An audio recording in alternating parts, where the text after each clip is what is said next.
Hello नमस्कार मंडळी. Homemaker विद्या या चॅनलमध्ये मी विद्या तुमचं सगळ्यांचं अगदी मनापासून स्वागत करत आहे.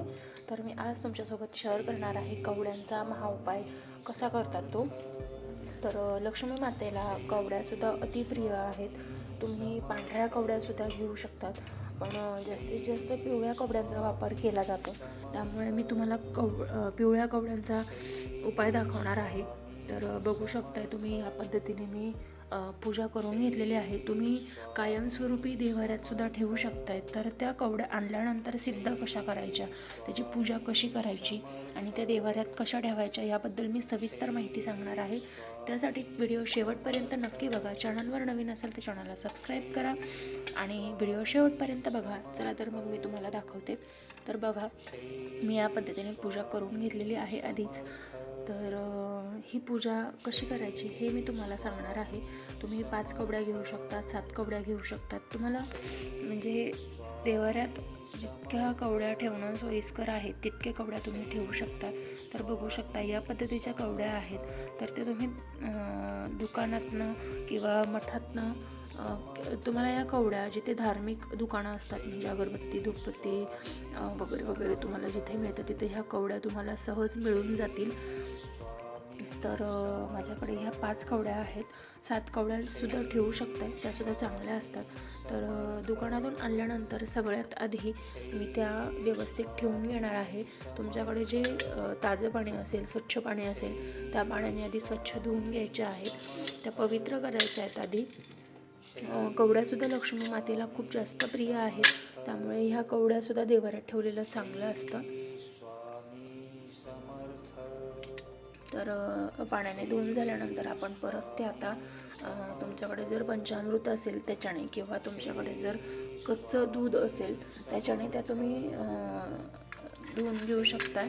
म्हणजे त्यांचा अभिषेक करायचा आहे.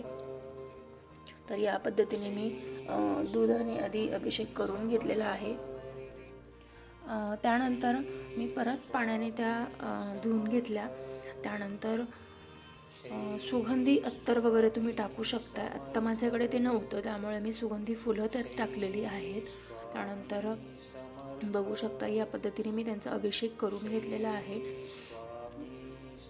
लक्ष्मी प्राप्तीसाठीचा अगदी चांगला उपाय आहे. तर मी ह्या कवड्या काढून घेतलेल्या आहेत आणि आता त्या मी स्वच्छ कोरड्या कपड्याने पुसून घेणार आहे. देवाचाच कपडा असेल तर अगदी उत्तम. मी ते आधी देवाच्या कपड्याने आधी स्वच्छ अशा पुसून घेणार आहे. मी जे काही उपाय सांगते तुम्हाला ते नक्की करून बघा. ते स्वामी मठात च्या उपायांमध्ये सांगितलेले असतात. या उपायाने तुम्हाला नक्कीच फायदा होऊ शकतो. तर बघू शकता, मी एक छोटा चौरंग घेतलेला आहे. तुम्ही देवाऱ्यात सुद्धा डायरेक्ट करू शकता. मी चौरंग घेतलेला आहे, तांदूळ घेतलेले आहेत. पण तांदूळ घेताना नुसतेच पांढरे तांदूळ ठेवायचे नाही आहेत, त्याला थोडंसं कुंकू लावायचं आहे, अक्षदा करायच्या आहेत आणि त्या अक्षदा करून आणि मग त्यात ठेवायचं आहे आपल्याला.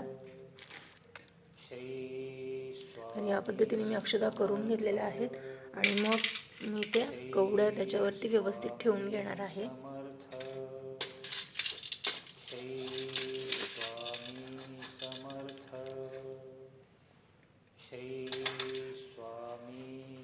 या पद्धतीने मी व्यवस्थित ठेवून घेते आहे.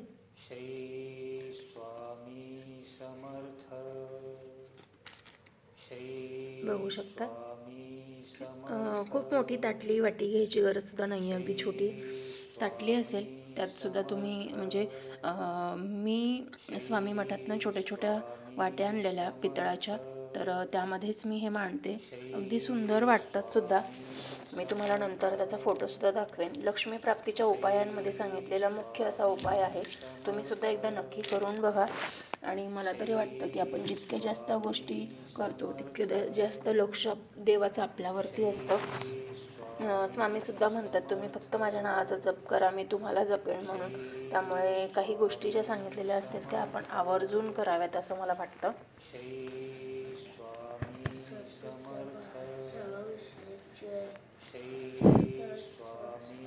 बघू शकता.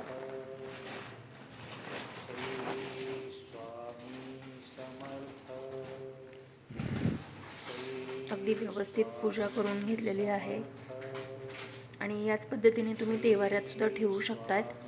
तर माझ्या देवाऱ्यात रेग्युलर या पद्धतीने मी करून ठेवते. त्याला धूप दीप अगरबत्ती दाखवायची आहे. रेग्युलर तुम्ही देवाऱ्यात जी पूजा करतात तीच पूजा करायची आहे. तर या पद्धतीने तुम्ही करून ठेवलं तर बऱ्याचपैकी तुमच्या आर्थिक अडचणी घरातल्या नाहीशा होतात. लक्ष्मी माता तुमच्या घरात स्थिर राहते आणि बऱ्याचशा गोष्टी घरातलं वातावरण नीट राहणं यामध्ये मदत होते. तर तुम्ही बघू शकताय कवड्यांचा उपाय खूप छान सुंदर मस्त असा आहे. तुम्हीसुद्धा एकदा नक्की करून बघा आणि देवघरात नेहमी ठेवा. तर तुम्हाला माझा आजचा व्हिडिओ आवडला असेल तर व्हिडिओला लाईक करा. चॅनलवर नवीन असाल तर चॅनलला सबस्क्राईब करा. मी असे बरेच व्हिडिओ तुमच्यासोबत शेअर करत असते. तर ते सुद्धा उपाय नक्की बघत राहा. चला तर मग भेटूया नेक्स्ट व्हिडिओमध्ये नवीन आणखी काहीतरी उपाय घेऊन. तोपर्यंत स्वस्त राहा, मस्त राहा, स्वतःची काळजी घ्या आणि पूजा करत राहा. चला तर मग तोपर्यंत बाय बाय.